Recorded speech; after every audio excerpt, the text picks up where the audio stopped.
Teman-teman, selamat datang kembali di channel saya. Di video kali ini saya akan membahas secara khusus mengenai advanced filter.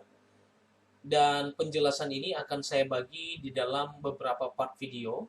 Jadi teman-teman nanti silakan mengikuti ini di dalam sebuah playlist yang saya sudah buat ya khusus untuk advanced filter. Teman-teman, fungsi dari advanced filter itu sendiri adalah untuk membuat sebuah menu untuk melakukan pencarian ataupun penyaringan data ya. Jadi kalau kita punya data ada 100, 1000 ya bahkan puluhan ribu, kita butuh satu fitur yang bisa memudahkan kita untuk mencari data sesuai kriteria tertentu yang kita mau. Cara untuk melakukan ini ada banyak teman-teman. Jadi bukan hanya advanced filter, ada bisa menggunakan yang paling sering biasanya digunakan itu adalah looping ya, for next, ataupun kita bisa assign untuk array, dan beberapa cara yang lain yang kita bisa gunakan. Tapi kenapa ini saya bahas secara khusus? Saya lebih concern kepada teman-teman yang baru belajar VBA. Biasanya banyak orang baru belajar VBA tetapi sudah merasa bahwa mampu membuat aplikasi yang profesional. Kenapa? Karena ketika kode di jalan, ketika kode yang dibuat dijalankan, memang kode tersebut berjalan dengan baik. Tetapi yang teman-teman perlu ingat adalah ketika kode berjalan dengan baik, bukan berarti itu adalah kode yang terbaik, teman-teman. Karena kode itu harus diuji. Apakah itu adalah kode yang paling efisien atau tidak? Cara mengujinya gampang, teman-teman.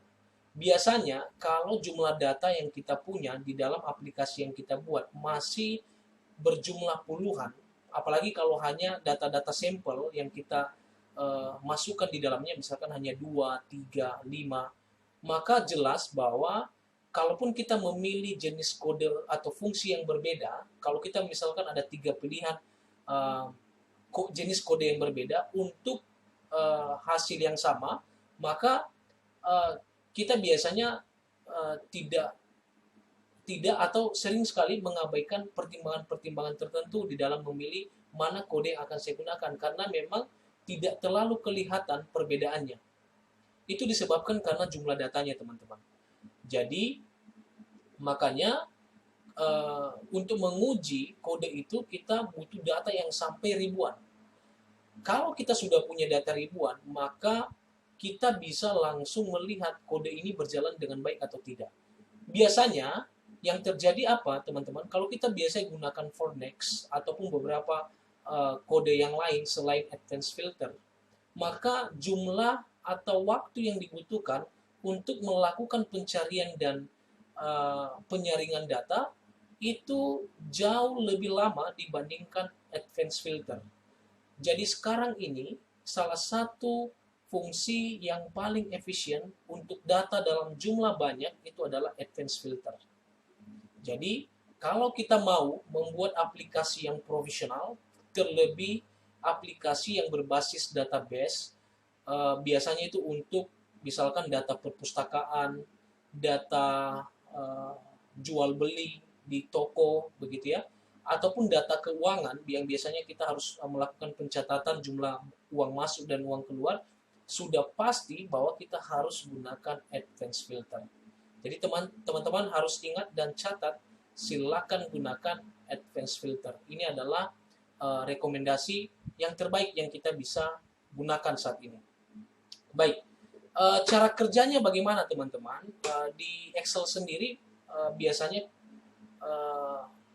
banyak orang yang sudah menggunakan advanced filter di Excel ya, karena gampang sekali untuk menggunakannya. Hanya saja kalau di VBA maka cara untuk menggunakannya pun berbeda, teman-teman.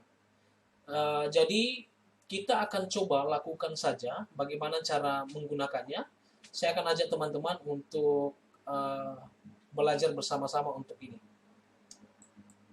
Baik, teman-teman, silakan dilihat di layar saya sekarang ini. Saya sudah menyediakan satu sampel data ya. Jadi ini random saja, teman-teman. Itu ada tanggal, nama toko, jenis produk, dan harga. Nantinya data ini akan saya filter ya.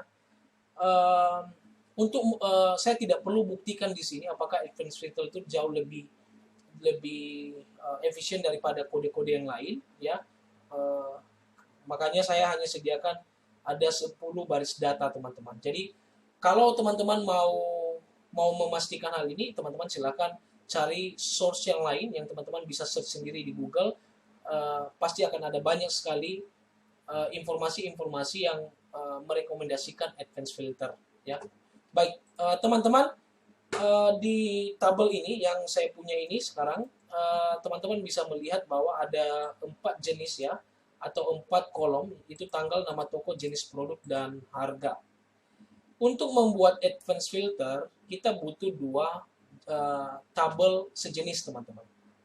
Jadi, yang pertama untuk apa? Itu adalah untuk kriteria. Jadi kriteria dari yang kriteria apa, kriteria pencarian yang kita mau. Dan yang kedua adalah tabel hasil. Jadi teman-teman, untuk hasil sendiri nantinya setelah kriteria dimasukkan, maka hasilnya akan ditampilkan di tabel hasil, ya. Jadi bukan ditampilkan di sini, teman-teman. Jadi ini saya sebut ini sebagai tabel sumber, ya.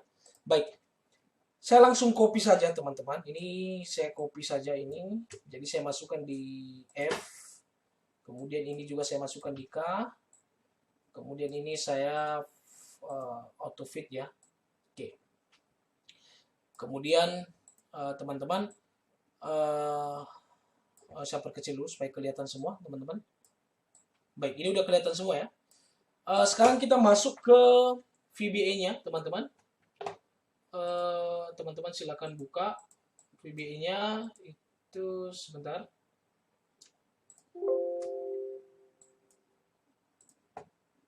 Baik, silakan dibuka VBA-nya. Kemudian teman-teman, kita akan buat sebuah user form sederhana, ya, karena di sini saya mengajarkan khusus untuk advanced filter. Jadi saya tidak akan buat tampilan yang perfect, ya. Jadi yang penting ada kriteria pencarian yang kita butuhkan, ya, teman-teman. Jadi itu ada tanggal. Jadi ini saya buat di sini. Saya akan perbesar tulisannya, teman-teman, supaya kelihatan. Oke, saya mulai dari sini. Ini tanggal.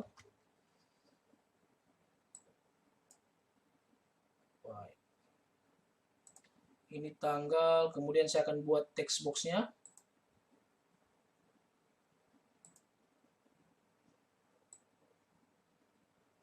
Oke. Jadi nantinya tanggal akan diketik di sini, teman-teman. Kemudian kita butuh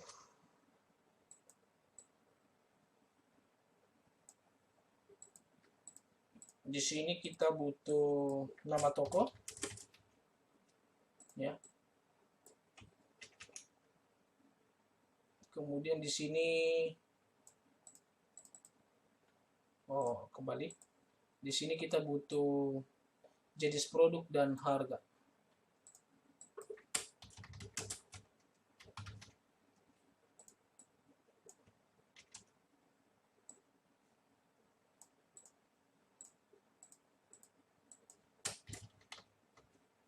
Kemudian kita butuh tombol, ya.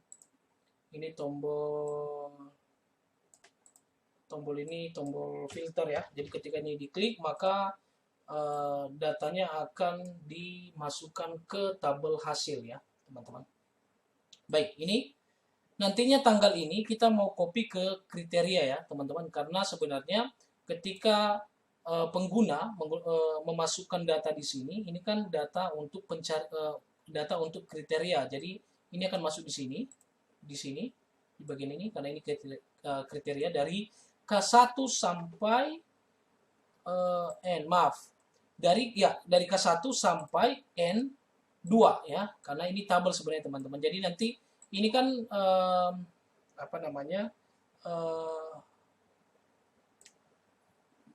judul tabelnya, ya. Ini judul tabelnya. Nanti yang di sini ini adalah isiannya, teman-teman. Jadi kita buatnya itu dari K1 sampai N2 ya, itu untuk kriteria ya. Oke, sekarang saya masuk. Ini saya tidak akan ganti namanya teman-teman. Ini text box ini berurutan ya, 1 2 3 dan 4. Saya akan masuk di sini langsung.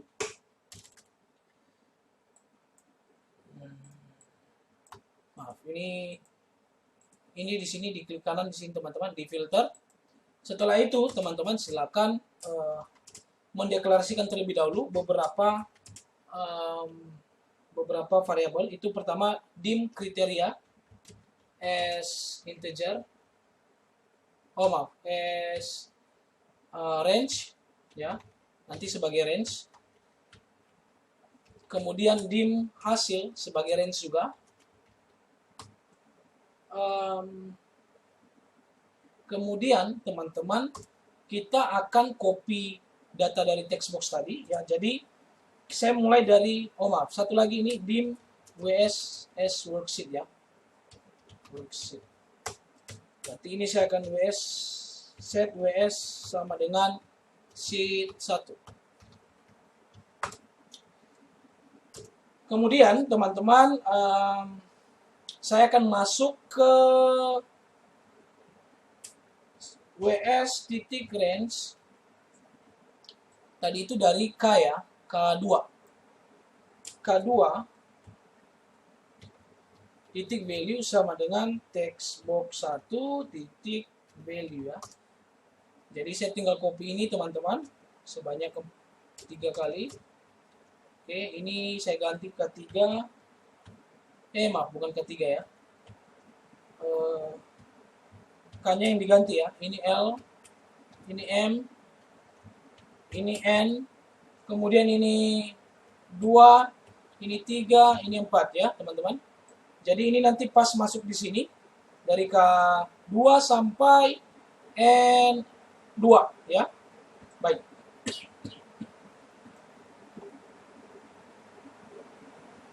Kalau sudah teman-teman, kita akan mulai mendeklarasikan kriteria dan hasil. Jadi set kriteria itu sama dengan ws range mulai dari ini teman-teman, K1 sampai N2 ya. N2. Kemudian kita set hasilnya ws titik range ya. Nanti hasilnya akan masuk di sini teman-teman, di F1 sampai I berapa ya. Jadi F1 sampai I. Jadi kita tentukan dulu kira-kira jumlah maksimal untuk data yang akan difilter itu berapa gitu ya. Jadi kalau saya tulis 10 berarti nanti jumlah barisnya itu ada sekitar 10 teman-teman ya. Jadi di sini saya kasih contoh 10, nanti teman-teman bisa ganti, bisa jadi 50, 100 sesuai kebutuhan ya. Jadi buatlah angka maksimal ya. Kemudian setelah ini teman-teman kita mulai masuk ke filternya ya. Jadi kita gunakan maaf, tadi terlupa ya, harusnya ini di awal teman-teman. Harusnya kita itu mendeklarasikan sumber as range. Ini adalah range dari sumber ya. Itu kita bisa gabungkan dengan formula atau fungsi mencari baris akhir teman-teman, supaya nanti kita memblok data sumber ini bergantung dari baris terakhir yang terisi teman-teman. Jadi saya tambahkan di sini dim is integer ya, atau saya taruh row ya, berarti baris terakhir. Oke. Jadi nantinya kita tentukan row-nya dulu teman-teman ya. Baris terakhirnya itu adalah row sama dengan ws titik cells, ini mencari baris akhir. Bagi teman-teman yang baru belajar VBA, baru belajar bagian ini, teman-teman silakan temukan secara khusus yang membahas topik mengenai mencari baris akhir di dalam channel saya ya. Jadi teman-teman bisa belajar terpisah untuk ini. Kemudian setelah sales itu rows count, koma 1 ya. Ini artinya sampai batas yang kolom pertama terisi, kemudian titik N, Excel up, titik row.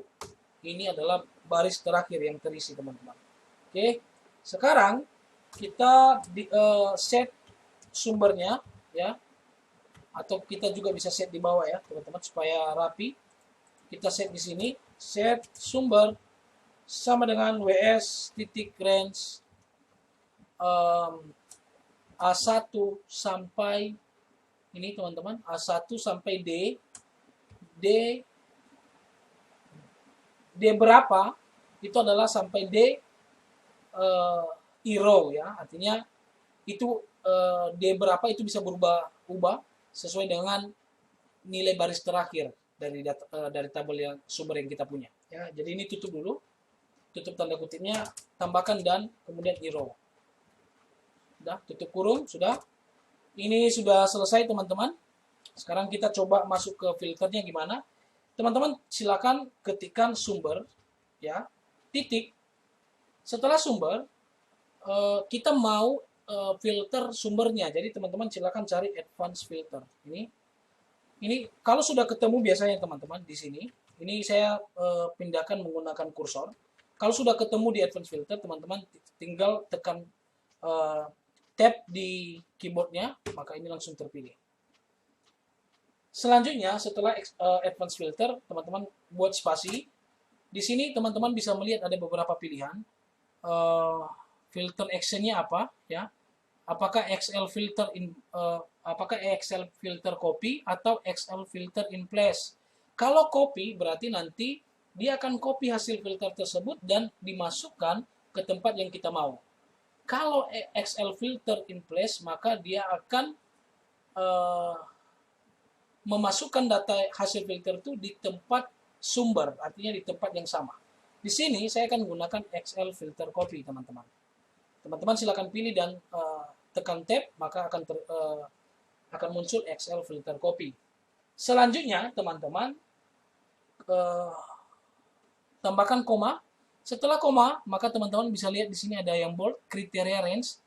Di kriteria range ini, teman-teman tinggal ketikkan kriteria, karena kita sudah set kriterianya tadi ya, yang ini.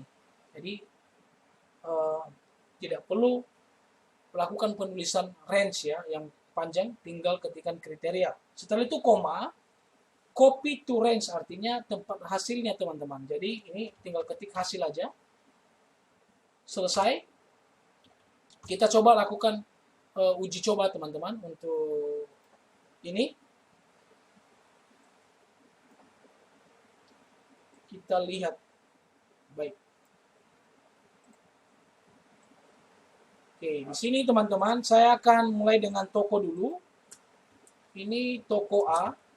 Di sini, teman-teman, saya gunakan saya gunakan text box. Tapi nanti teman-teman bisa sebenarnya variasikan dengan combo box, yang dimana jenis pilihan filternya itu sudah tersedia. Misal di sini ketika gunakan combo box, maka pilihannya toko A, toko B, toko C, ataupun toko-toko yang lain kalau ada ya teman-teman. Di sini hanya A, B, dan C. Oke, ini sudah. Anggap saya hanya mau filter nama toko, teman-teman. Saya coba filter. Oh, ini ada error, teman-teman. Kita cek dulu.